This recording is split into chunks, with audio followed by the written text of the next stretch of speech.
Hi friends, అందరూ ఎలా ఉన్నారండి? ఈరోజు మనం ఈ వీడియోలో బేబీకి రక్తం పెంచే ఆహారాల గురించి మాట్లాడుకుందామండి. అయితే మొదటి 6 నెలలు కూడా మదర్ మిల్క్ ఉంటుందండి. మదర్ మిల్క్లో బేబీకి కావాల్సినవన్నీ కూడా ఆ మిల్క్లో దొరుకుతాయి. ఎప్పుడైతే బేబీ 6 మంత్స్ దాటుతుందో ఆ తర్వాత ఎదుగుతుంది కాబట్టి బేబీకి అవి అంతగా సరిపోవండి. అయితే మనం సాలిడ్ ఫుడ్ స్టార్ట్ చేస్తాము. అయితే సాలిడ్ ఫుడ్స్లో కూడా కొన్ని ఐరన్ పెంచే ఆహారాలు ఉంటాయండి. వాటిలో అవేమేంటి అనేది ఈరోజు నేను చెప్తాను చూడండి. ఫస్ట్ ఆకుకూరల్లో ఉంటుందండి ఐరన్ బాగా.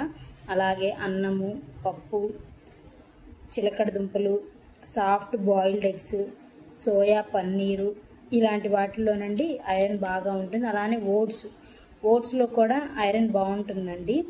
1 టైం మనం హోమ్ మేడ్ సెర్లాక్ పెట్టుకొని ఇంకో 1 టైము రెడీమేడ్ సెర్లాక్ బయట తిరుగుతుంది కదండి, మనకి మెడ్ప్లస్లో కానీ అపోలోలో కానీ ఉంటాయండి. మీకు నచ్చిన బ్రాండ్, మీ బేబీకి ఏది సెట్ అవుతుందో, ఏది తింటుందో ఆ బ్రాండ్ అనేది తీసుకొని 1 టైం అది కూడా పెట్టొచ్చండి.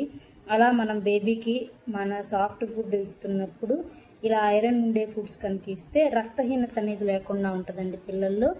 ఈ వీడియో కనుక మీకు నచ్చినట్టయితే ప్లీజ్ లైక్ చేయండి, షేర్ చేయండి, సబ్స్క్రైబ్ చేయండి అండి.